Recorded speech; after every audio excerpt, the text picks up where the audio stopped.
মহিলা পাগলির বেশে দৌড়ায় আর ডাক দিয়া কয় পয়গম্বর সবাইকে বিনা গোসলে কবর দিবেন, তবে একজনকে দিবেন না।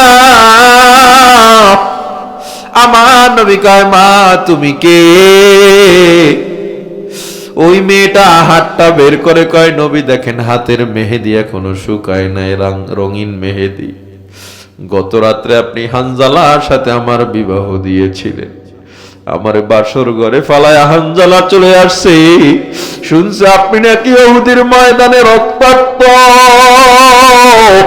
আর আমার কাছে থাকে না। ও নবী হানজালার আপনি বিনা গোসলে কবর দিবেন না। আল্লাহর নবী কয় হানজালার লাশটা নিয়ে আসো। সাহাবায়ে কেরাম অনেক দূরে লাশটারে পাইলো। লাশটাকে যখন সামনে আনলো, আমার নবী দেখে কে যেন গোসল করায়া দিছে। গায়েব থেকে আওয়াজ, ও পয়গম্বর নবী আমার আল্লাহ, এই হানজালার উপরে এত আমি আল্লাহ খুশি, হানজালার লাশ আমি আল্লাহ জান্নাতের পানি দিয়া ফেরেশতার মাধ্যমে করায়া দিছি। এরা কেমন আল্লাহর উপরে ধৈর্য ধরে জীবনটা মিলাইয়া দিল। ক্ষুধার সময় আল্লাহরে বলে নাই। যেই তলহার ঘটনা বললাম মারা গেছে, শহীদ হয়েছে তলহা। একদিন নবী মসজিদে নববীতে সালাম ফিরায়, ডানে বামে সালাম ফিরায় দেখে সাহাবায়ে কেরাম কথা বলে। নবী আমার একদিন কয় ও সাহাবায়ে কেরাম কেন কথা বলো? কয় নবী আমার আপনার সাহাবী তলহা সালাম ফিরায় সবাই তাসবিহ পড়ি, আমরা জিকির করি, তেলাওয়াত করি, কিন্তু তলহা সালাম ফিরাই এই বাড়ি চলে যায়, এটা আমাদের কাছে ভালো লাগে না। আমার নবী চিন্তা করে আমার তলহা এটা করতে পারে না। নবীজি একদিন যখন তলহা উঠে গেছে, নবী সবাই নিয়ে তলহার বাড়ির দিকে রওনা দিছে। কি করে আজকে দেখবো। আমার নবী এবার তলহার বাড়ির কিনারায় চলে গেলেন। বাড়ির কিনারায় গিয়া ডাক দিয়া কয় তলহা দরজা খোলো, আমি পয়গম্বর। তলহা কোনো জবাব দেয় না। আবার কয় তলহা দরজা খোলো, আমি রহমাতুল লিল আলামিন আসছি।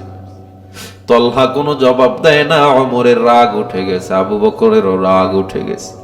নবী এই বাড়িতে আসছে আর জবাব দিবে না। একটু আগে দেখলাম তলহা বাড়ির মধ্যে ঢুকছে, কোনো জবাব কেন দেয় না।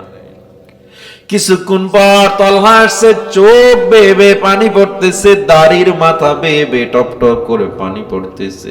হাত্তা ইয়াবুল্লা লিহিয়াতাহু, দাড়ি ভিজে টপ টপ করে জমিনে পানি পড়তেছে। আমার নবীর কাছে আইসা ক্ষমা চায়, পয়গম্বর আপনার মতো রহমাতুল লিল আলামিন আমি গরিবের বাড়ি আসছি, এর চেয়ে বড় পাওয়া আমার জীবনে কিছু নাই, কিন্তু আপনার কথায় আমি জবাব দিতে পারি না।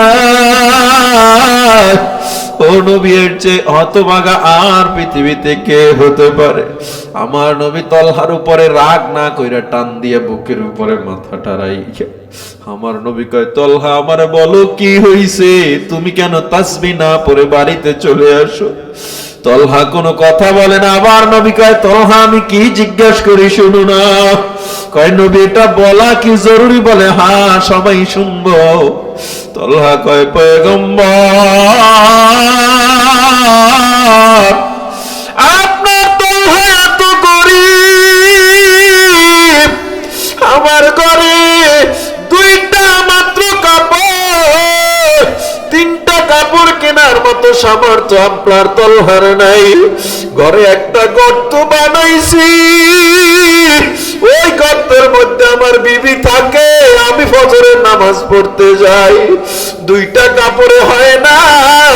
আমি যদি না দ্রুত না চলে আসি আমার বিবির ফজরের নামাজ কাজা হয়ে যাবে, এই জন্য আমি ফজরের নামাজ পড়ে আইসা গর্তের মধ্যে আমার বিবির আমি কাপড় দেই।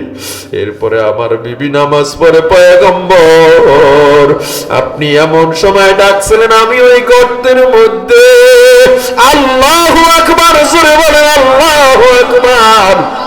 सूरज ने दिया अपनी शुआओं को ये पैगाम,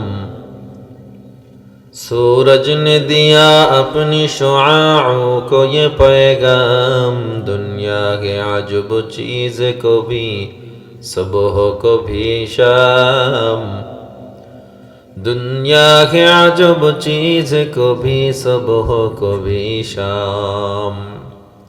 দারুন নাজাত তাহফিজুল কোরআন মাদ্রাসা এতিমখানার উদ্যোগে আয়োজিত হাফেজ ছাত্রদের পাগড়ি প্রদান উপলক্ষে আয়োজিত বার্ষিক ওয়াজ মাহফিল উপস্থিত মাহফিলের সম্মানিত সভাপতি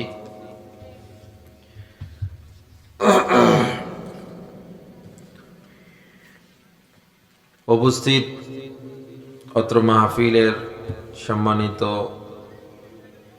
প্রিন্সিপাল ও প্রতিষ্ঠাতা আরো অনেক হযরত উলামা ইকরাম, আল্লাহ পাকের দরবারে অসংখ্য অগণিত শুকর, যিনি আমাদেরকে অত্যন্ত দয়া ও মায়া করে, ভাই এটা চোখে লাগবে, ওই উপরে কোনায় ওখানে ওঠেন, এখানে ওঠেন, দাঁড়া। আপনারা কি মাহফিল আগে করছেন না? স্টেজ এমনি অন্ধকার রাখে, তাহলে মানুষ দেখে কেমনে বক্তারে?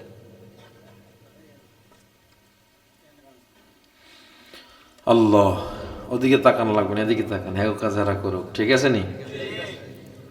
তো আল্লাহ তাআলা এমন ময়দানে আমাদেরকে কবুল করেছেন যেই ময়দানের ব্যাপারে পয়গম্বর হাদিসে কুদসিতে বলেন নাজালাত আলাইহিমুস সাকিনা। এই জায়গাটা গতকালকেও এত দামি ছিল না, আজকে যে পরিমাণ দাম আল্লাহ তাআলা এটার দিয়েছেন। আল্লাহ তাআলা সরাসরি আসমান থেকে এই ময়দানে নূর নাজিল করতেছেন। যারা যারা সুবহানাল্লাহ বলেন নাই, বড় একটা পুরস্কার থেকে মাহরুম হয়ে গেছেন। এই পুরস্কার কি আপনারা চান? সবাই কোন সুবহানাল্লাহ। এখন শুনেন পুরস্কারটা কি। মান ক্বালা সুবহানাল্লাহ কুতিবাত লাহু 20 হাসানাত। যেই বান্দা একবার সুবহানাল্লাহ বলবে, আল্লাহ আমল নামায় 20টা নেকি লিখে দেন। এখন আসেন নেকির পরিমাণ কত? আব্দুল্লাহ ইবনে আব্বাস থেকে হাদিস বর্ণনা করা হয়, সহিহ বুখারীর 2য় খণ্ড, তামলা উমা বাইনাস সামাই ওয়াল আরদ। আল্লাহ একটা সুবহানাল্লাহ আসমান জমিনের ফাঁকা জায়গা পূরণ করে দেন নেক দ্বারা। তাহলে এই মজলিসে যারা বসছেন, নিজে আসছেন না আল্লাহ নিয়ে আসছে? নেকের কাজ কখনো নিজে করা যায় না আল্লাহর অনুগ্রহ দয়া না থাকলে, ঠিক না? আপনাদের এই মাহফিলে আসার একমাত্র কারণ হলো আল্লাহ লিখে রাখছিলেন তাই আসছি। তবে মাধ্যম হলো শাহাদাত ভাই যে ওমানে থাকে, আপনাদের এলাকার সন্তান। আমিও ওমানের রেসিডেন্স, ওমানে আমার ব্যবসা বাণিজ্য আছে। ওয়াজের টাইমের বাইরের টাইমটুকু ওমানে থাকা হয় বেশি। দেশের বাহিরেই বেশি থাকে, এর মধ্যে ওমান একটু বেশি থাকে। তো ওনার মহাব্বত এখানে আসা। তবে যতটুকু কথা বলবো কষ্ট করে বহু দূর থেকে আসছি। গতকাল ছিলাম নাটোরে। সেই নাটোর থেকে ঢাকার জ্যাম ঠেইলে ঢাকা একটু রেস্ট নিছি, ঘুমাইছি খালি। ঘুম থেকে উঠা দৌড়, আইসা লালপোল বয়ান করছি বাদেশা। এরপর আবার এখানে আসলাম। আমার আগের বক্তা টাইম মেনটেন একটু ভুল বোঝাবুঝি হওয়ায় টাইম কম পাইছে। বাকি আমার এখানে টাইম 9:30 ছিল দেওয়া। তো আমি আমার কমিটমেন্ট রক্ষা করার জন্য 9:30 3 মিনিট আগে উপস্থিত হয়েছি। ওইরা এই গাড়ি চালাই আসছি। তো শাহাদাত ভাই ভাবছিল যে জ্যাম ঢাকা বলছে, আমি একটু মজা করে কইছি আমার 11টা-12টা বাজবাইতে। যাই হোক, সর্বোপরি শুকুর, পূর্বের আলোচক যতটুকু কথা বলছে অতটুকুর উপরে আমল করলেও আর ওয়াজ লাগে না, ঠিক না? ওয়াজ মাহফিল শেষ জামানে অনেক বেশি হবে, অনেক বেশি, কিন্তু আমল কমে যাবে। এত ওয়াজ, এত মাহফিল, এই যে আপনার এলাকা দিয়েও যদি কাউরে দিয়ে ওয়াজ করাইতেন, এই কোরআন হাদিসের কথাই তো বলতো, ঠিক না? আমি এত কষ্ট করে আসার দরকার ছিল না, তাও আসছি। আগামী বছর যদি বেঁচে থাকি, শুনতে পারবো এখানে কয়জন নামাজি আছে, আজকের ওয়াজ শুনে কয়জন দাঁড়িয়ে রেখে ঠিকঠাক আছে। তখন বোঝা যাবে না ওয়াজে কাজ আছে, ঠিক না? এখানে কান্নাকাটি করে যায়, বাইরে বিড়ি ধরায়, ঠিক না? ঠিক, আপনার আস্তে কইলেও ঠিক, জোরে কইলেও ঠিক। জোরে কন, ঠিক না ভাই? ঠিক। এখান থেকে ওয়াজ শুনে যায় মা বাবার ব্যাপারে, যাইয়া মায়ের ধমক দেয়, বাপরে ধমক দেয়, ঘরে আছে না নাই? এখন কথা হলো, যতটুকু কথা বলবো, যতটুকু আলোচনা করব, যতটুকু আল্লাহ আমাকে তৌফিক দেয়, আমলের নিয়তে শুনবেন। আপনারা রাজি আছেন? আপনার এলাকার নাম কি? লক্ষ্মীপুর। এই লক্ষ্মীপুরের মাইক যেখানে আওয়াজ যাচ্ছে, অনেকে বাসার ভিতরে এখন আছে না? তাদেরকে আল্লাহ এখানে কবুল করেন না বিধায় আসতে পারেন না। আপনাদেরকে কবুল করেছেন এই ময়দানে। কেমন ময়দান! নাজালাত আলাইহিমুস সাকিনা, আল্লাহ সাকিনা নাজিল করতেছেন। এমন এক কবুলিয়তের মজলিসে যেহেতু আসছেন, যতটুকু কথা শুনবেন, আমল করবেন, ওয়াদাবদ্ধ হতে পারবেন? আল্লাহ আগে আমাকে আমল করার তৌফিক দান করেন। আল্লাহু আকবার। আল্লাহ তাআলা বলেন, ওয়াল আসর, সময়ের শপথ, ইন্নাল ইনসানা লাফি খুসর, নিশ্চয়ই সব মানুষগুলো ক্ষতিগ্রস্ত, সব মানুষ ক্ষতিগ্রস্ত, জাহান্নামী। জাহান্নামী কেন বললাম? আল্লাহ তো বলেন নাই জাহান্নামী, ক্ষতিগ্রস্ত বলছেন। তাফসীরে মাদারিতে বলা হয়, আল্লাহ যাকে বলেন ধ্বংস, সে জান্নাতে যাইতে পারে না। সে জান্নাত পাবে? এজন্য আল্লাহ তাআলা বলে সব মানুষ জাহান্নামী, ইল্লাল্লাযীনা আমানু, সবাই জাহান্নামী। এই কথাটা বলে আল্লাহ এমন গুরুত্ব দিছে পরবর্তীতে যারা জান্নাতি এদের ব্যাপারে, যে না, কিছু সংখ্যক মানুষ জান্নাতে যাবে। কারা? বলে 4 গুণ যার মধ্যে থাকবে সে জান্নাতে চলে যাবে। এটা হলো সূরা আসরে আল্লাহ বর্ণনা করেছে। আপনারা এই সূরাটা জানেন না সবাই? ওয়াল আসর, সবাই পড়েন, ওয়াল আসর ইন্নাল ইনসানা লাফি খুসর ইল্লাল্লাযীনা আমানু ওয়া আমিলুস সলিহাতি ওয়া তাওয়াসাউ বিল হাক্কি ওয়া তাওয়াসাউ বিস সাবর। আজকে এই সূরাটা সম্পর্কে নামাজে পড়েন, এখন থেকে যতদিন নামাজে পড়বেন ততদিন এই সূরাটার এই কথাগুলো, ওয়াজগুলো মাথায় আর ভেসে উঠবে, তখন আমল করতে আর একটু সহজ হবে, ঠিক না? সূরা আসরের ব্যাপারে আল্লাহ তাআলার নবী বলেন, সাহাবায়ে কেরামরা যখন একে অপরের মুখোমুখি হতেন, অন্য কথার আগে সূরা আসর তেলাওয়াত করতেন। কিয়ামতের ময়দানে আল্লাহ তাআলা সবচেয়ে নূর কার চেহারায় বেশি দিবেন? পয়গম্বর বলেন, সাহাবায়ে কেরাম তোমরা কি জানো কিয়ামতের ময়দানে আমার আল্লাহ সবচেয়ে নূর কার চেহারায় বেশি দান করবেন? কয় না নবী, জানি না। আমার পয়গম্বর বলেন, কিয়ামতের ময়দানে ওই ব্যক্তির চেহারা সবচেয়ে বেশি চমকদার হবে যেই বান্দা সূরা আসর দিয়ে নফল নামাজ আদায় করেছে। সূরা আসর এমন একটা সূরা, আল্লামা ইবনে আব্বাস রাদিয়াল্লাহু তাআলা আনহু জানায়া দেয়, যেই বান্দা কোরআন পুরোপুরি পড়তে পারে না, কিন্তু শুধুমাত্র সূরা আসরের উপরে যদি বান্দা আমল করে, আমার আল্লাহ তাআলা ওই বান্দা জান্নাতে নেওয়ার জন্য একটা সূরার উপরে আমলই যথেষ্ট। সূরা আল্লাহ তাআলা বলেন, ওয়াল আসর, সময়ের শপথ। আল্লাহ তাআলা বলেন সময়ের কসম, ওয়াল আসর ওয়াউলিল কসমিয়া, আল্লাহ কসম করে বলেন, ইন্নাল ইনসানা লাফি খুসর, নিশ্চয়ই সব মানুষ ক্ষতিগ্রস্ত, সব মানুষ জাহান্নামী, ইল্লা, তবে সবাই না, 4 গুণওয়ালা মানুষ জান্নাতে যাবে। ও মুসলমান, আমায় জবাব দেন হাত উঠাইয়া, কয় গুণওয়ালা মানুষ জান্নাতে যাবে? সবাই আঙ্গুল উঠান, কয় গুণওয়ালা মানুষ জান্নাতে যাবে? 4 গুণওয়ালা মানুষ জান্নাতে যাবে। 1 নাম্বার, ইল্লাল্লাযীনা আমানু ওয়া আমিলুস সালিহাত।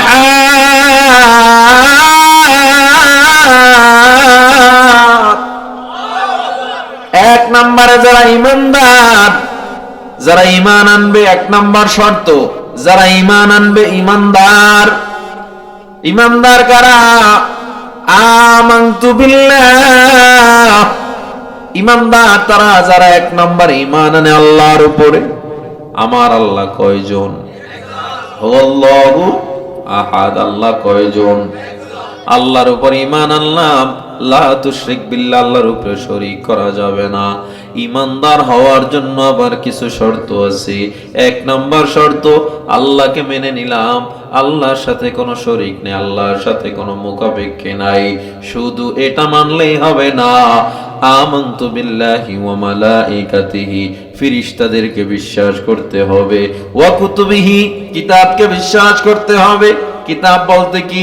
তাওরাত, জবুর, ইনজিল, কোরআন সহ 108 খানা সহিফা কিতাব আল্লাহ নাজিল করেছেন। এই কিতাবগুলো বিশ্বাস করেন কি করেন না? আল্লাহকে বিশ্বাস করেন কি করেন না? ফেরেশতা বিশ্বাস করেন কি করেন না? ওয়া রাসূলিহি, নবীকে বিশ্বাস করতে হবে, নবীর উপর ঈমান আনতে হবে। কেমনে?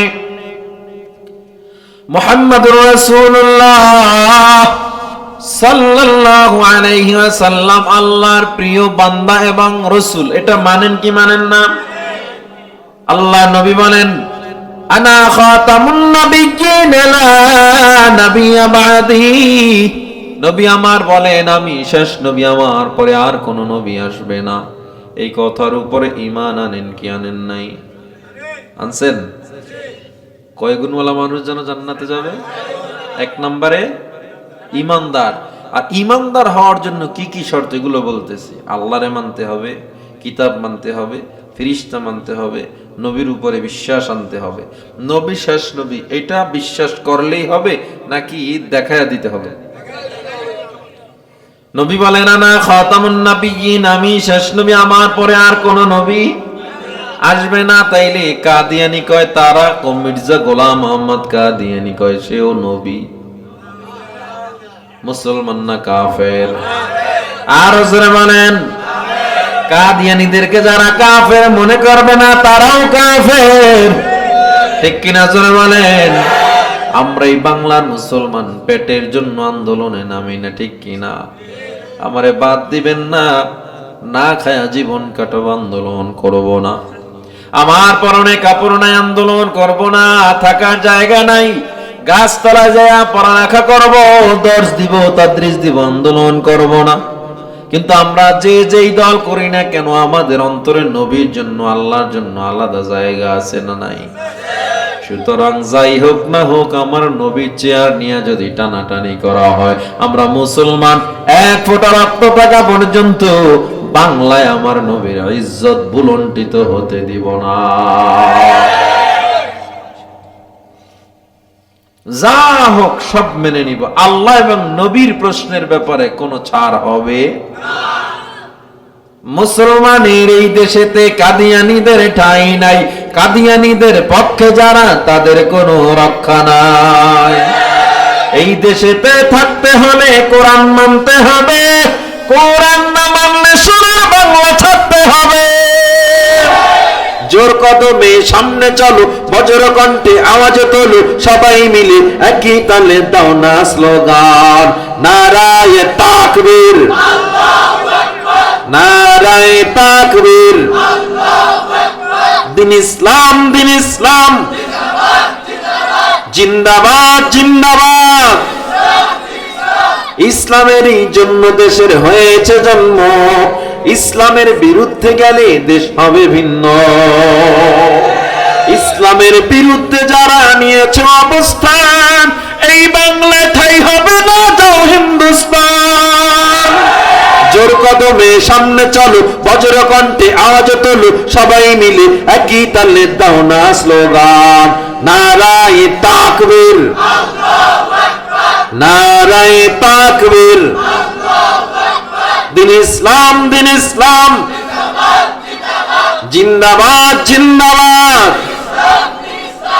লা ইউমিনু আহাদুকুম হাত্তা আকুনা আহাব্বা ইলাইহি মিন ওয়ালিদিহি ওয়া ওয়ালাদিহি ওয়ান নাসি আজমাইন।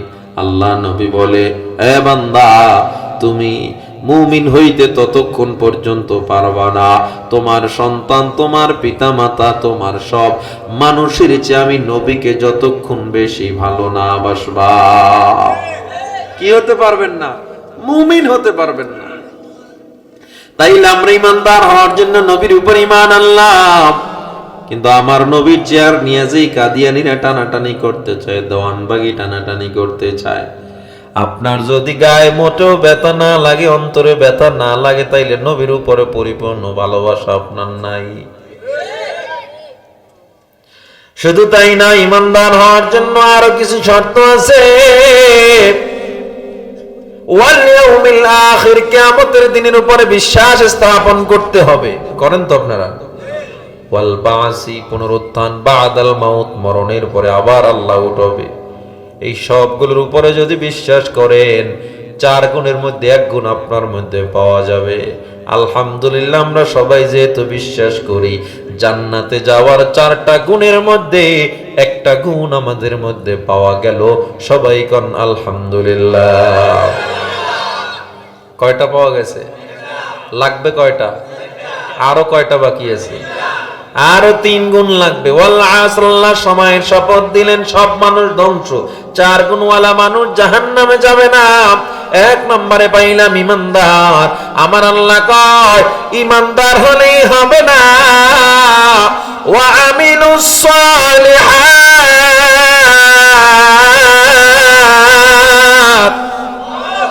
হ্যাঁ, ইমানদার হলেই হবে না, আমলের দরকার আছে না নাই?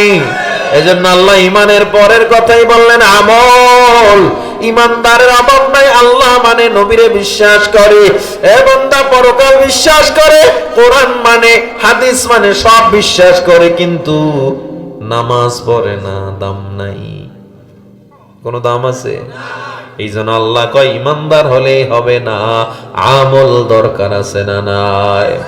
আমি যত বড় আলেম হই, যত বড় বক্তা, যত বড় খতিব, যত বড় ইমাম, যত বড় শাইখুল হাদিস, আমি মুহাদ্দিস, হাদিস পড়াই, আমি বুখারী পড়াই, যাই হই না কেন, আমি যদি নামাজ না পড়ি, আমি যত বড় আল্লামা আর পীর হই না কেন, আমি নামাজ যদি না পড়ি, আমার চেয়ে একজন রিকশাওয়ালা নামাজি আল্লাহর কাছে কোটি কোটি গুণ দাম বেশি। কারণ সে নামাজ পড়ে। এজন্য আমলের দরকার আছে না নাই? আমালের মধ্যে সবচেয়ে গুরুত্বপূর্ণ আমলের নাম কি? সবাই জবাব দেন। ইন্নাস সালাতা তানহা আনিল ফাহশাই ওয়াল মুনকার। নামাজ এমন এক ইবাদত, যেই নামাজ আপনাকে সব ফাহশা, খারাপ কাজ থেকে ফিরায়া রাখবে। নামাজটারে যদি শক্ত করে ধরো মুমিন, এক নামাজ আপনার অন্য অন্য খারাপ কাজ থেকে ফিরায়া রাখবে। নামাজ এমন এক ইবাদত, আউয়ালু মা ইউহাসাবু বিহিল আবদ ইয়াউমাল কিয়ামাতিস সালাহ। কিয়ামতের দিন সর্বপ্রথম কিসের হিসাব নেওয়া হবে?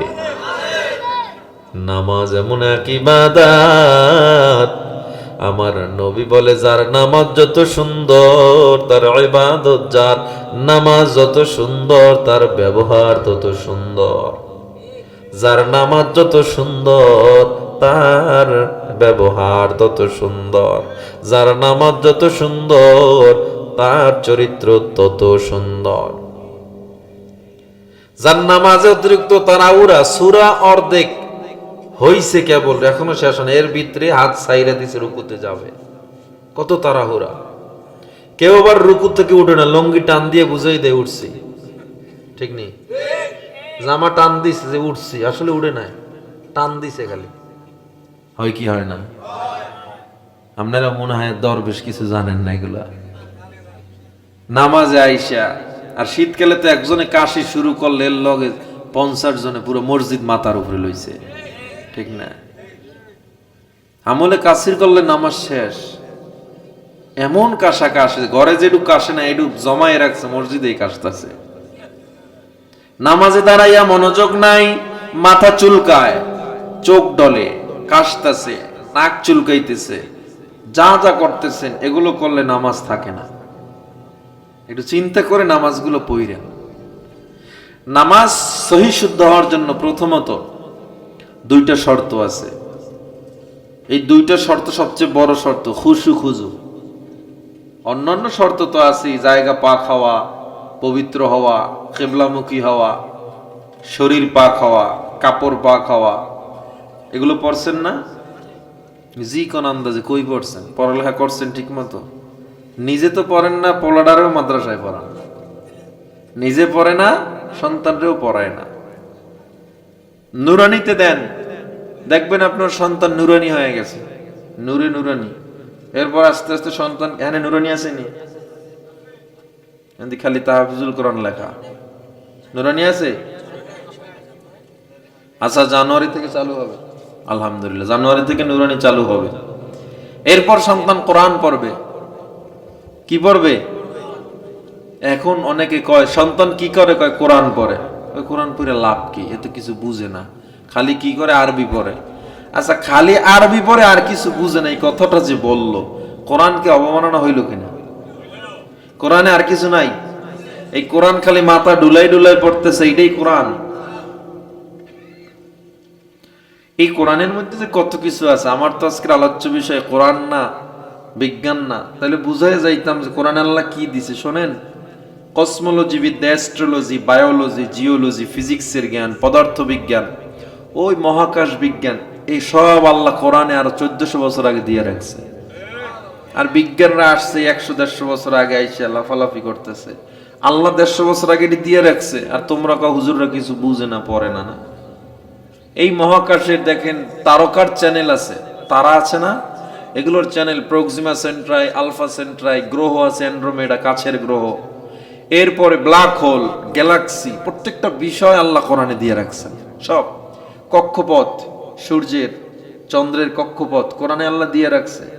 সূরা আম্বিয়া 33 নম্বর আয়াত, সূরা ফুরকানের 61 নম্বর আয়াত, বিপ্রবিদ্যা সূরা নামলের 17-18 নম্বর আয়াত, এগুলো রিসার্চ করলে দেখবেন আল্লাহ কি দিয়ে রাখছে কোরআনে। চাঁদের নিজের কিন্তু কোনো আলো নাই, আছে? আলো পাইছে কই? সূর্যের থেকে ধার করে দিনে, এরপর রাইখা দেয়, রাত্রে এটা ছাড়ে। এই বিজ্ঞান 200 বছর আগে আবিষ্কার করছে আল্লাহ তাআলা। সূরা আম্বিয়ার 61 নম্বর আয়াতে এই বিজ্ঞান 1500 বছর আগে বইলে রাখছেন। সুবহানাল্লাহ, পকেটে রাখেন, বাড়ি যেয়ে করেন। সূর্য চন্দ্রের কক্ষপথ যে আবিষ্কার হয়েছে না, কক্ষপথ বিজ্ঞান 150 বছর আগে আবিষ্কার করছে আল্লাহ তাআলা। সূরা আম্বিয়ার 33 নম্বর আয়াতে 1500 বছর আগে বইলে রাখছেন। পিঁপড়া বিদ্যা, পিঁপড়ারা মারামারি করে, এদের মৃতদেহেরা কবর দেয়। এগো মধ্যে আবার মারামারি হইলে সালিশ ব্যবস্থা আছে। পিঁপড়াদের মধ্যে সালিশ ব্যবস্থা, প্রধানমন্ত্রীর কামরা ভিন্ন, বিচারপতি কামরা ভিন্ন, খাদ্যমন্ত্রী কামরা ভিন্ন। যে খাদ্যমন্ত্রী, এর দায়িত্ব সবসময় খাবারের আঞ্জাম ঠিকঠাক রাখা। আবহাওয়া যে আছে না, আবহাওয়া, এই ওয়েদার কন্ট্রোল প্যানেল আছে তাদের। এই প্যানেলে কিছু পিঁপড়াদের দায়িত্ব যে এরা বৃষ্টি কখন আসবে, কখন বাতাস ঠান্ডা বইতেছে, এগুলো খেয়াল রাখে। এবার খাবার দাবার গাট্টি বস্তু লইয়া দায়িত্ব গাছের উপরে যাওয়া। বাকিরা অন্য কাজে ব্যস্ত, বুঝেন নাই? সবাই মিলে যে উঠবে এটা না, বাকিরা অন্য কাজে ব্যস্ত। এরা আবার যদি দেখে যে এক জায়গা থেকে আর এক জায়গায় যাইতে পানি বাজে, পানি, তো এই নদীর জন্য ব্রিজ বানানো লাগবে না? এই ব্রিজ বানায় আবার আর এক দল, এরা শুধু সেতুর দায়িত্বে। এরা একটা সেতু দেয়, গাছের ছোট ছোট ডালা দিয়ে সেতু দিয়ে রাখে পানির মধ্যে, এটা দিয়ে আবার পার হয়ে যায় অন্য দল। আবার মেহমান হয়ে যখন কারো বাড়িতে আসে, মিষ্টান্ন নিয়ে আসে, খালি হাতে গেলে কেমন দেখা যায়। এই পিঁপড়া বিদ্যা 89 বছর আগে বিজ্ঞান আবিষ্কার করছে। কত বছর আগে? আল্লাহ তাআলা 1500 বছর আগে সূরা নমলের 17-18 নম্বর আয়াতে বলে রাখছেন। চিকিৎসা বিজ্ঞান কয় হার্টকে ভালো রাখতে চাও, ডান কাত হয়ে ঘুমাও। আল্লাহর নবী 1500 বছর আগে কয় ডান কাত হয়ে শোয়া সুন্নাত। চিকিৎসা বিজ্ঞান কয় লিভার ভালো রাখতে চাও, খবরদার মদ পান কইরো না। ইসলাম 1500 বছর আগে বলে মদ পান হারাম। চিকিৎসা বিজ্ঞান কয় পাকস্থলী ভালো রাখবা, খবরদার শুগরের গোস্ত খাইও না। ইসলাম 1500 বছর আগে বলে শুগরের গোস্ত হারাম। চিকিৎসা বিজ্ঞান কয়, এই তোমরা মাড়ির পাইরিয়া গুলো ভালো রাখতে চাও, শক্ত রাখতে চাও, পেটে যদি কেমিক্যাল নিতে না চাও, ব্রাশ ফালো, গাছের শিকড় দিয়ে মেসওয়াক করো। নবী ১,৫০০ বছর আগে মেসওয়াক সুন্নত। শুধু সুন্নত না, উম্মতের জন্য কষ্ট না হলে নবীজি আমাদের জন্য মেসওয়াক ওয়াজিব করে দিতেন, হাদিসে আছে। এত গুরুত্বপূর্ণ।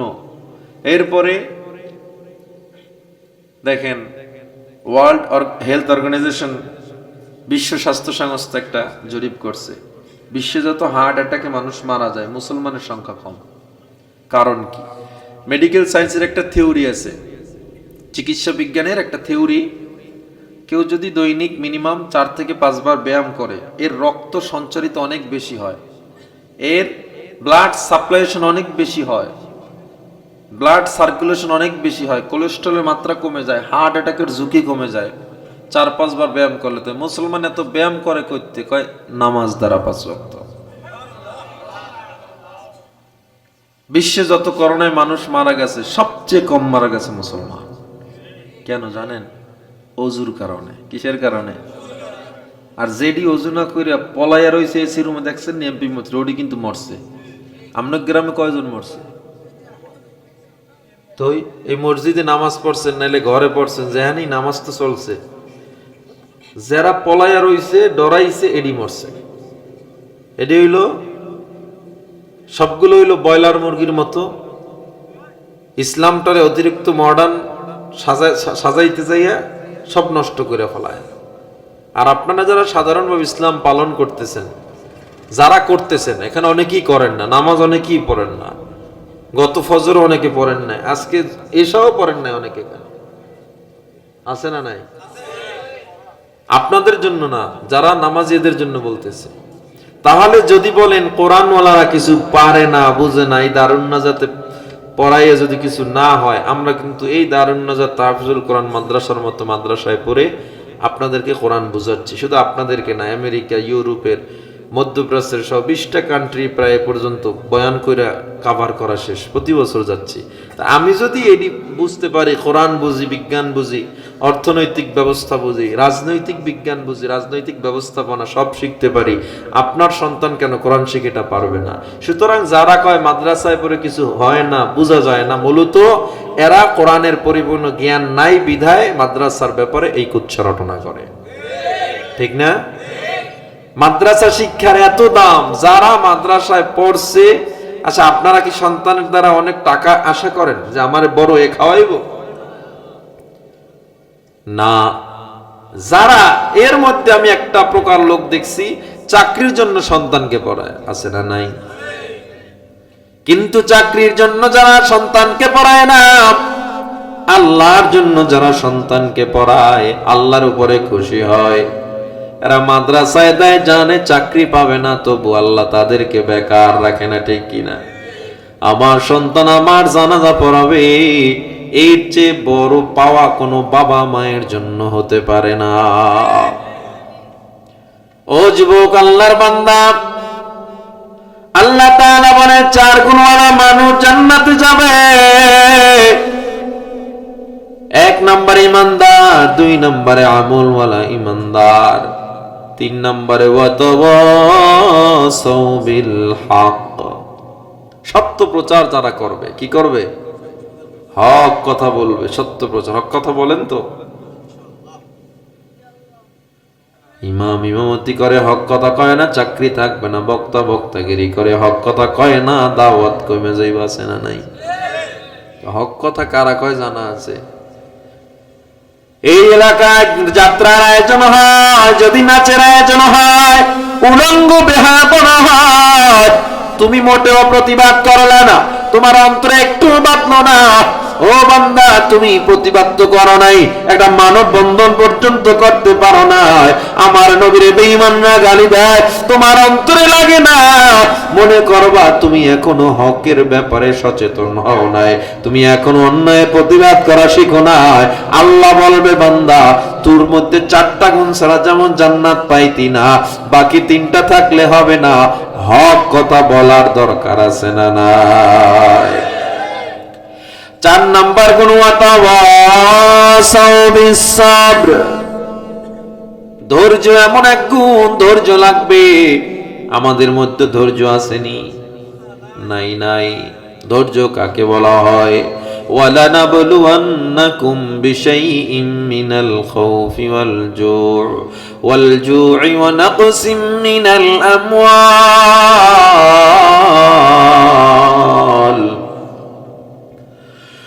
وَلَنَبْلُوَنَّكُمْ بِشَيْءٍ مِّنَ الْخَوْفِ وَالْجُوعِ وَنَقْصٍ مِّنَ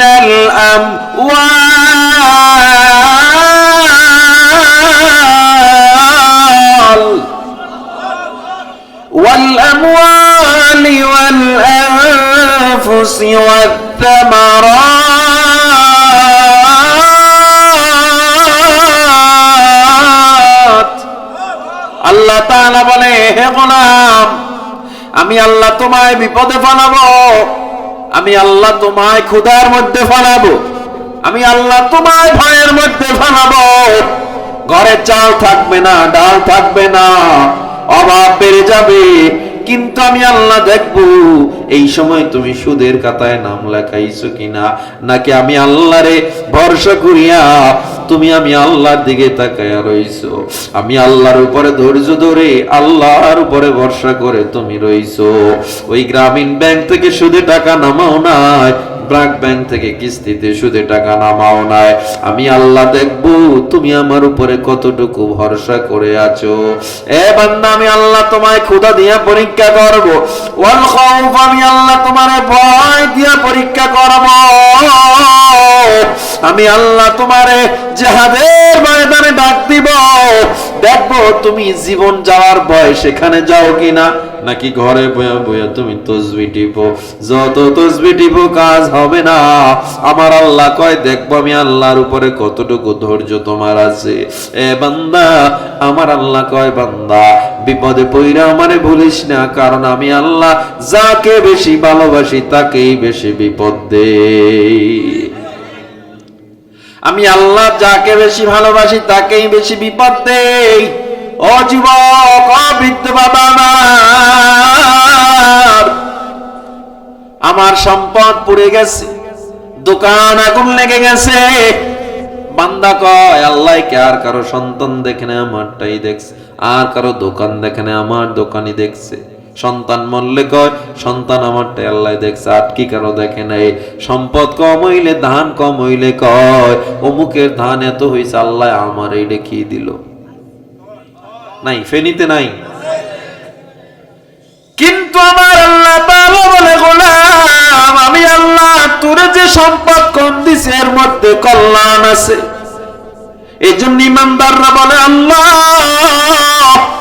তুমি আমাকে দোকান পোড়ায়া দিছো, আমাকে সম্পদ কম দিছো, খাতে কম সম্পদ দিছো আল্লাহ, এরপরও আমি বেজার না, আমি তোমার উপরে খুশি আছি আল্লাহ। আমি যতটুকু পাইছি এতটুকুর যোগ্য আমি ছিলাম না। আমার আল্লাহ কয়, ওয়া ইন তা'উদ্দু লা তাহসুহা, আমি আল্লাহ তুই যদি খুশি হইতি আমি তোরে এমন নিয়ামত দিতাম গণনা করে শেষ করতে পারতি না। এত দেওয়া দিতাম যদি কি করতি, শুকর আদায় করতে।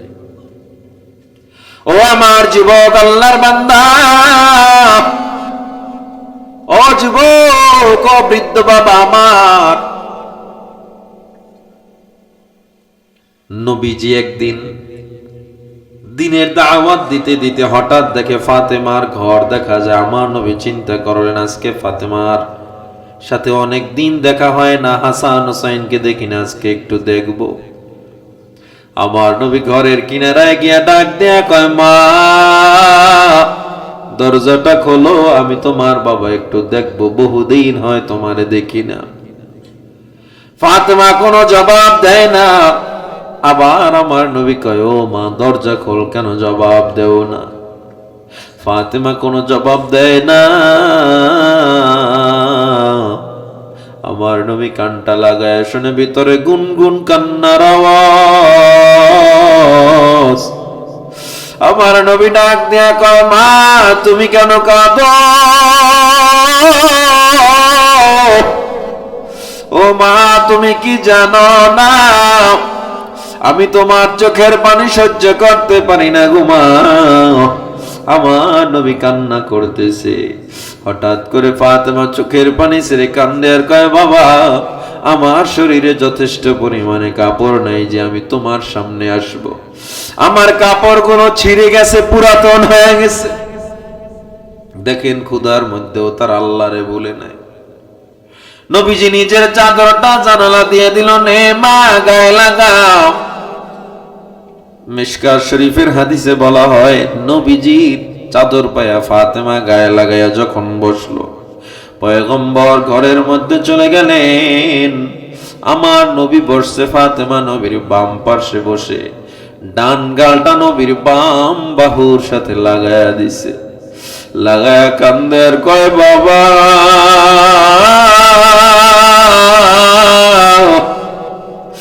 ও বাবা, ক্ষুধার যন্ত্রণা সহ্য করতে পারি না গো বাবা।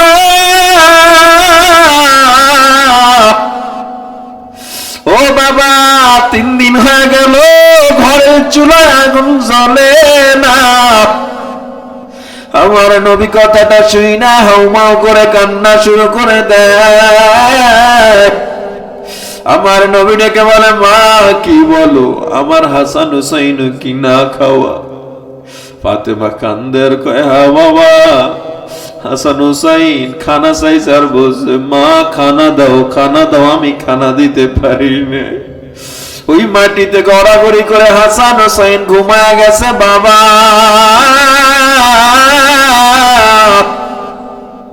আমার নবীর কান্নার আওয়াজ আল্লাহর আরশটা থরথর করে কেঁপে উঠল। জিবরিল আমিন আল্লাহর দরবারে ডাক দিয়ে কয়, আল্লাহ ও তার মালিক, তোমার নবীর কান্না সহ্য করা যায় না। যদি নবীর কান্না না থামাও, পাহাড় চাপা দিয়ে আরববাসীরে মেরে ফেলবো।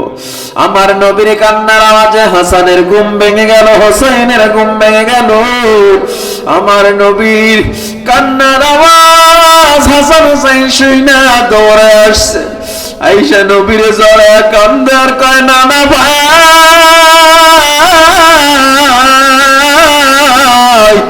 কতদিন হয়ে গেল খবর নেও না। ও নানা, গোটা আরবের বিচার করো, আজকে একটা বিচার যদি না করো তোমায় আর আমরা মানি না। আমার নবী কয়, কি হয়েছে নাতি বল। হাসান হোসাইন পেটের দিকে চাদরটা সরাইয়া কয়, নানা ভাই তাকায় দেখো, আমার পেটটা পিঠের সাথে লাগিয়ে গেছে। তোমার মেয়ে 3 দিন পর্যন্ত খানা দেয় না। ও নানা ভাই, ক্ষুধার যন্ত্রণা সহ্য করতে পারি না। আমার নবী হাসান হোসেনের জরে কান্দে। আমার নবী কয়, ধৈর্য ধর, ক্ষুধার মধ্যে ধৈর্য ধর, আল্লাহ আছে। ছোট্ট মানুষ ক্ষুধার যন্ত্রণা সহ্য করতে পারে না। ডাক দিয়ে কয়, নানা ভাই তুমিও তো আমাদের খবর নিলা না। আমার নবী কয়, হাসান তোরাও তো আমার খবর নেও না। আমার নবী পেটের থেকে চাদরটা সরাইয়া কয়, দেখ দেখ, টাকা দেখ, তোরা 3 দিন পর্যন্ত খাও না, তোর নানা 7 দিন পর্যন্ত খায় না। আল্লাহু আকবার, জোরে বলেন আল্লাহু আকবার। দেখ দেখ, তোর নানা 7 দিন পর্যন্ত খায় না। 7টা পাথর পেটে বেঁধে দেখ তোর বাড়িতে এসছি। আজকে একটা খেজুর পাইছি, দেখ খেজুরটা আমি তোদের জন্য নিয়ে এসছি। আমার নবী খেজুরটা ভাগ করে হাসান হোসাইনকে দেয়। নবীজির পেটের পাথর দেখিয়া হাসান হোসাইন কান্দে আর কয়, নানা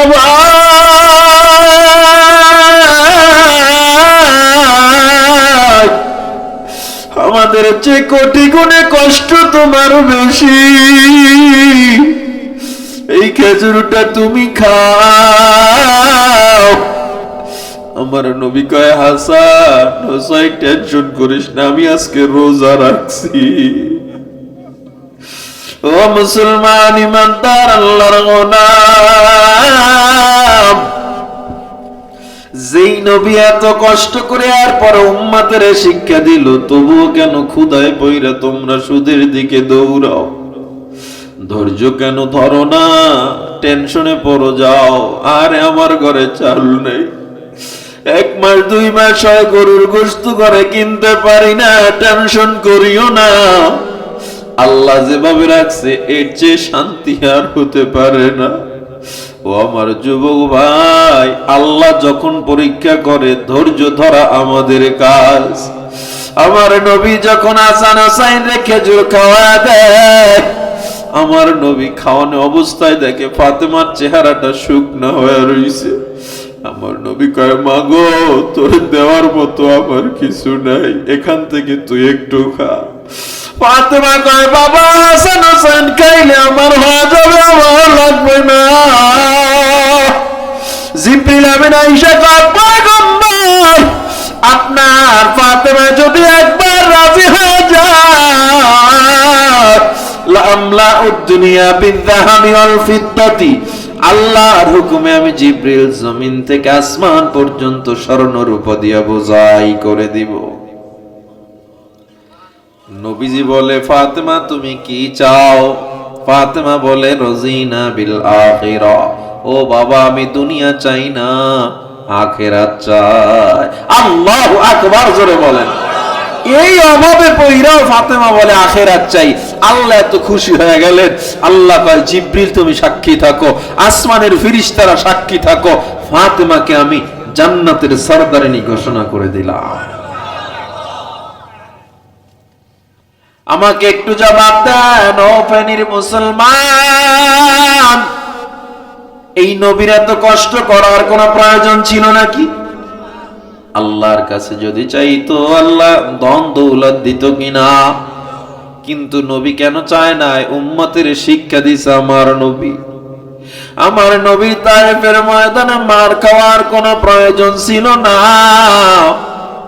আমার নবী উহুদের ময়দানে দাঁত ভাঙার কোনো প্রয়োজন ছিল না। আমার নবীর দাঁত ভেঙে যখন শহীদ হয়ে যায়,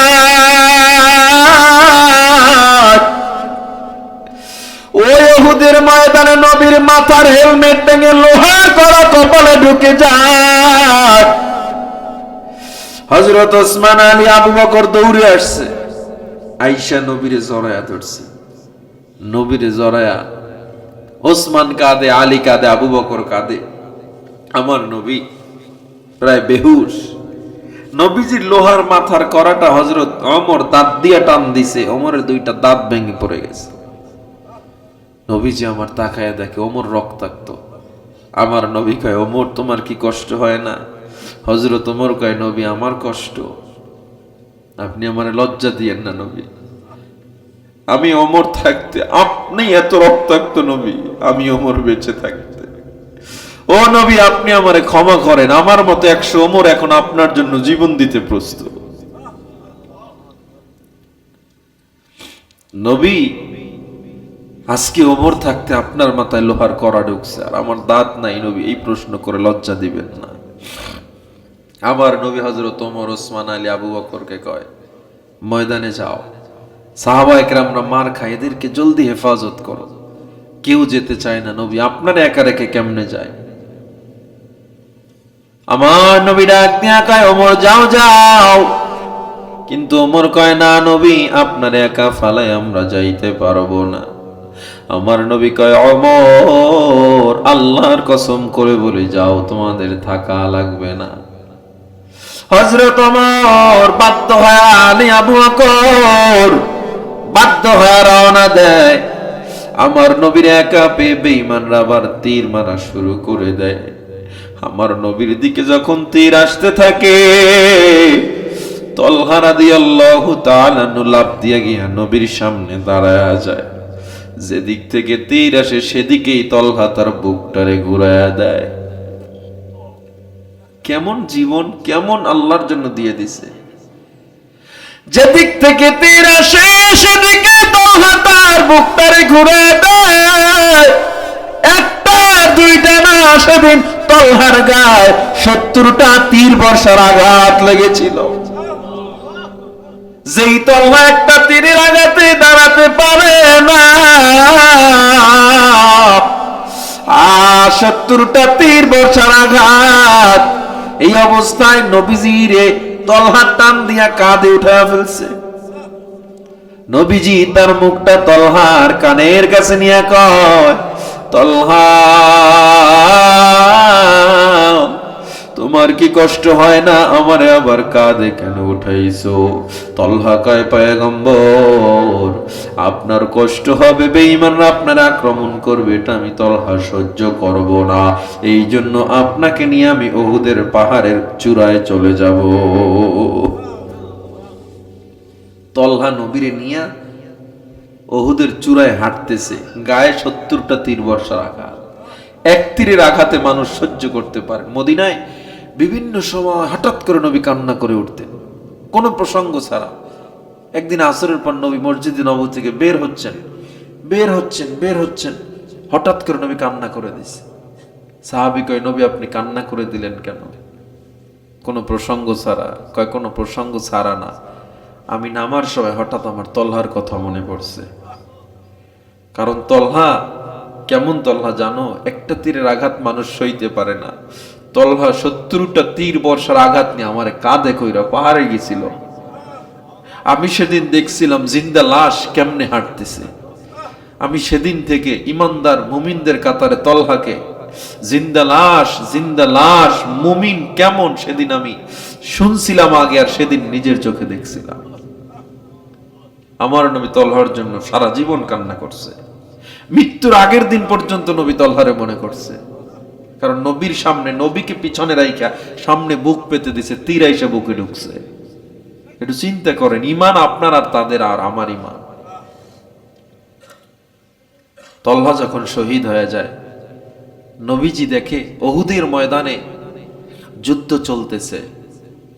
উহুদের ময়দানে নবীজি সবাই ডাকলো, সাহাবায়ে কেরাম এই যুদ্ধের ময়দানে যারা যারা শহীদ হয়ে গেছে তাদেরকে তাড়াতাড়ি বিনা গোসলে কবর দাও।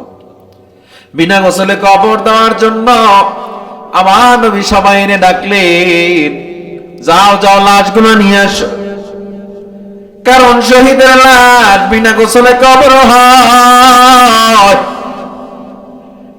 উহুদের ময়দানে এক মহিলা পাগলির বেশি দৌড়ায়, আর ডাক দিয়া কয়, পয়গম্বর সবাইকে বিনা গোসলে কবর দিবেন, তবে একজনকে দিবেন না।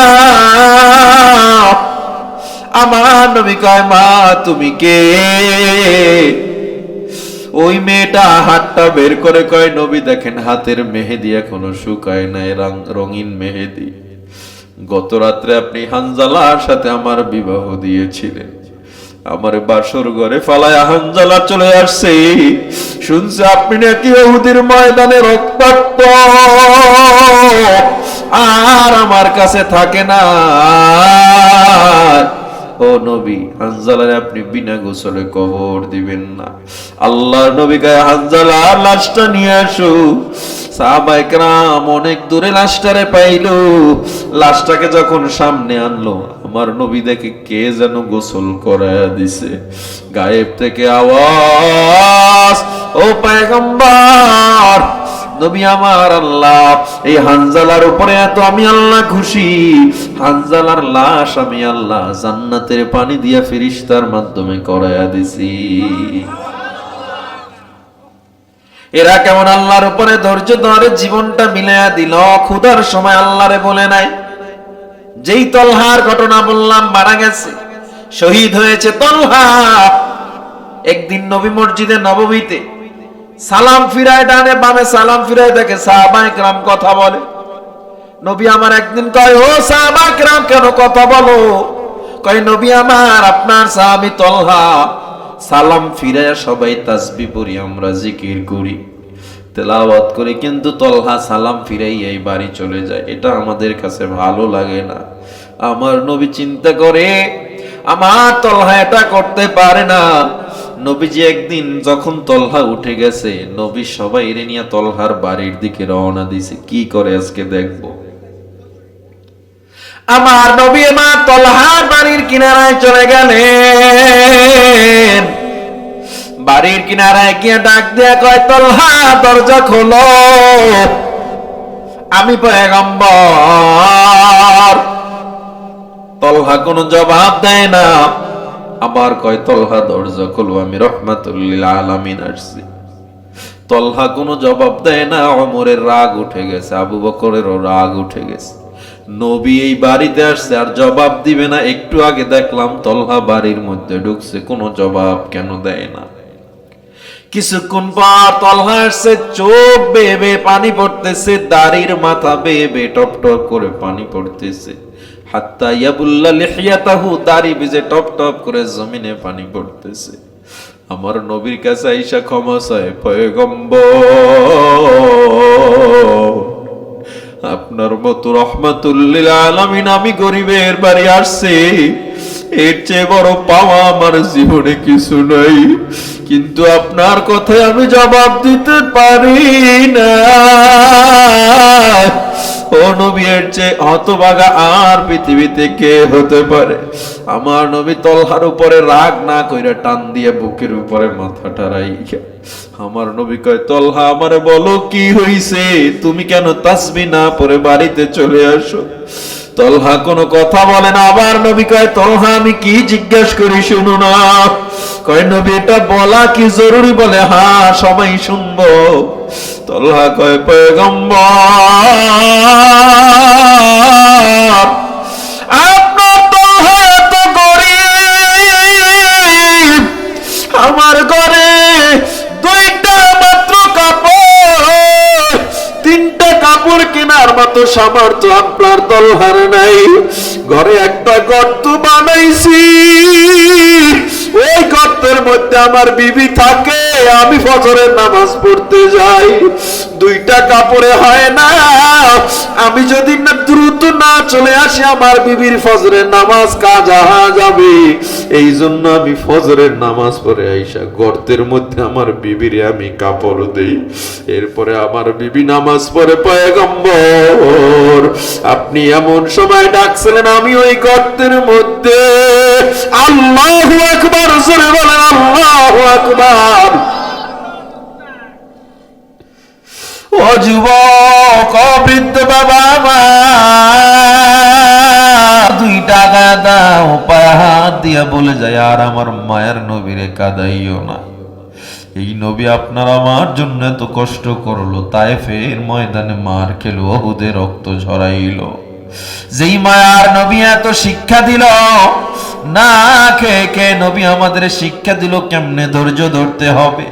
বিপদে পড়লে আল্লাহ থেকে অন্য কারো কাছে যাওয়া যাবে না।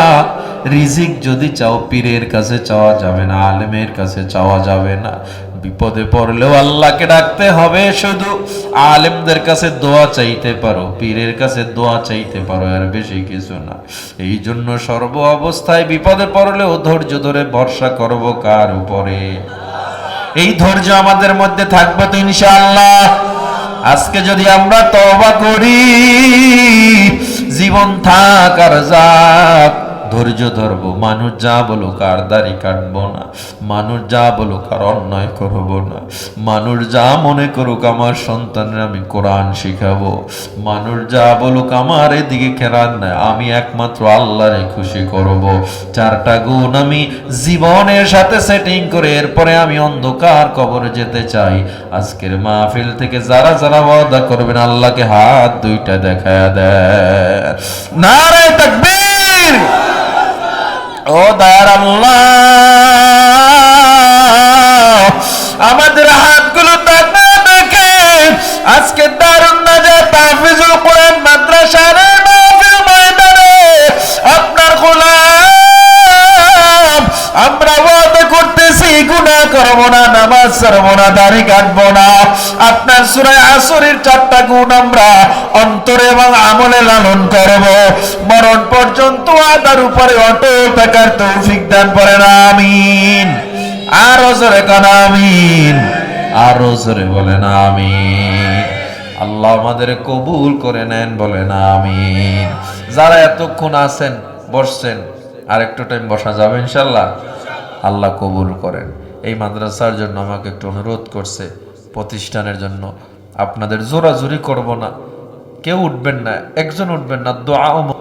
ওয়াসাল্লাল্লাহু তাআলা ওয়াসসালাতু ওয়াসসালামু আলা নাবিয়্যিল আম্বিয়া আলা নাবিয়্যিল আম্বিয়া ওয়াল মুরসালিন walhamdulillahi rabbil alamin. ربنا آتنا في الدنيا حسنة وفي الآخرة حسنة وقنا عذاب النار.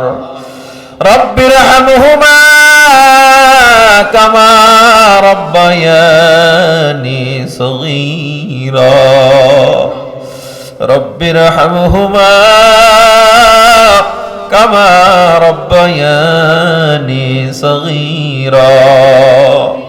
اللهم اجعل في عيني صغيرا وفي أعين الناس كبيرا. اللهم اكفني بحلالك عن حرامك وأغنني بفضلك عما سواك. اللهم إنا نعوذ بك من البرص والجنون والجذام وسيء الأسقام. اللهم إنا نسألك الجنة ونعوذ بك من النار يا ذا الجلال والإكرام يا ذا الجلال والإكرام يا ذا الجلال والإكرام. দয়ার মালিক, গুনার বোঝা মাথায় নিয়ে তোমার দরবারে হাত উঠাইছি আল্লাহ। ময়দানের দিকে তাকা দেখো, খাবারের জন্য কেউ আসে নাই, টাকার জন্য আসে নাই, বরং পকেট থেকে টাকা দান করে গেছে। এই ঠান্ডার মধ্যে কুয়াশার মধ্যে বসে আছে আল্লাহ, দীর্ঘ 1.5 ঘন্টা পর্যন্ত, এর আগে অনেক ঘন্টা পর্যন্ত বসে আছে। রব্বুল আলামিন তোমার জন্য, তোমার মহব্বতে বসে আছে, কাউকে খালি হাতে ফিরাইয়া দিও না আল্লাহ।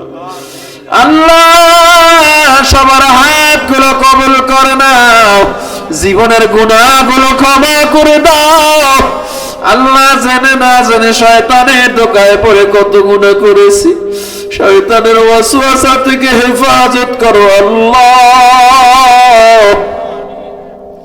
আমাদের 5 ওয়াক্ত নামাজি বানায় দাও আল্লাহ, পর্দানিশী বানায় দাও, ইমানদার বানায় দাও। আমরা যারা হাত উঠাইছি জানি না কারো মা নাই, বাবা নাই, চিরবিদায় নিয়ে বাঁশ বাগানে, কলা বাগানে, রাস্তার ধারে, পুকুরের পাড়ে শুয়ে রয়েছে আল্লাহ। যেই মা 10 মাস 10 দিন আমাদের গর্ভে রাখলো, আর এত কষ্ট করছে মা, ঠিক মতো খাইতেও পারে নাই, ঘুমাইতে পারে নাই। দুনিয়াতে যখন আসছি, চিকিৎসা বিজ্ঞান বলে কোন মানুষের ব্যথা যদি 40 ইউনিট হয়, ওই মানুষ আর বাঁচে না। আমরা যখন দুনিয়াতে আসছি, মায়ের ব্যথা ছিল 56 ইউনিটের বেশি। 40 ইউনিট ব্যথায় মানুষ মারা যায়, 56 ইউনিট ব্যথা সহ্য করলো মা। এরপরে আমাদের ফালা দেয় না, চেহারার দিকে তাকায়া সব ব্যথা মা ভুলে গিয়েছিল আল্লাহ। কপালে চুমু খাইয়া মা বুকে জড়ায় নিয়েছিল। আমরা যখন বড় হইছি, এর আগে যদি অসুস্থ হইতাম, ওই পশু পাখি ঘুমায় যাইতো, মা ঘুমাইতো না, মাথার কাছে বসে বসে রাত কাটায় দিত।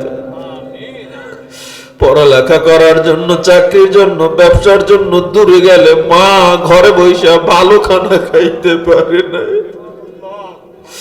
ওই বাড়িতে মেহমান আসতো, মা সবাইকে কত মজার রান্না করে খাওয়াইতো। বাবা আইসা বিকালে জিজ্ঞাসা করতো, বেবি রে তুমি এখনো কেন খাও না? মায়ের ঠোঁট দুইটা থরথর করে কাঁপতো, আর বলতো আমার স্বামী গো, আমি কেমনে খাবো? আমার সন্তান দূরে, আমি ওরে রাইকে কেমনে তো ভালো খানা খাবো? ও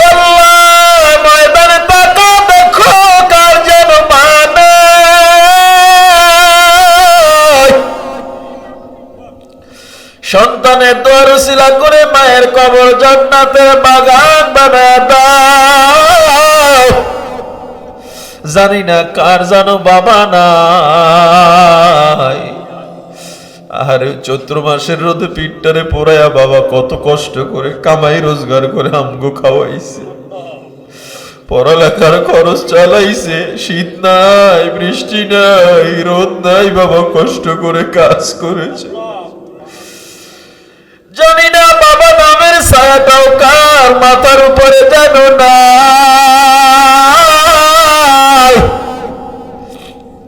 ওই বাবা সারাদিন কামাই করে যদি একটু বাজারে যাইতো, মিষ্টির দোকানের সামনে দাঁড়াইয়া একটা মিষ্টি খাইতে মনে চাইতো, পকেটে হাত দিয়া দেখতো মিষ্টি যদি খাই বাড়িতে বাজার আর নিতে পারবো না, মিষ্টি যদি খাই আমার সন্তানের জন্য মজা চকলেট নিয়ে যেতে আর পারবো না। এমন বাবা ছেঁড়া জুতা, ছেঁড়া গামছা, ছেঁড়া গেঞ্জি দিয়ে কত ইট কাটা দিল, কত কোরবানি গেল, আমাদের নতুন দিছে বাবা নতুন কিনে নাই। এমন বাবাটা জানি কে হারে কান্দে, সন্তানের দোয়ার উসিলা করে বাবার কবর জান্নাতের বাগান বানায় দাও আল্লাহ। আল্লাহ আমাদের যাদের মা বাবা বেঁচে আছে হায়াত বাড়াইয়া দেন আল্লাহ। আল্লাহ বেশি বেশি খেদমত করার তৌফিক দিয়ে দেন আল্লাহ। আল্লাহ গো তোমার নাজিলকৃত সূরা আসরের উপরে আলোচনা হইল আল্লাহ। আল্লাহ তোমার নবীর জীবনে নিয়ে কথা হইল আল্লাহ। ধৈর্যের সাথে বাকি 4 গুণের উপরে আমাদের অটল থাকার তৌফিক দাও আল্লাহ। রব্বুল আলামিন ওয়াদা করেছে আর নামাজ ছাড়বো না, রোজা ছাড়বো না, দাড়ি কাটবো না আল্লাহ। ওয়াদার উপরে অটল থাকার তৌফিক দেন আল্লাহ। আল্লাহ যারা দান করছে দানগুলো কবুল করে নেন আল্লাহ।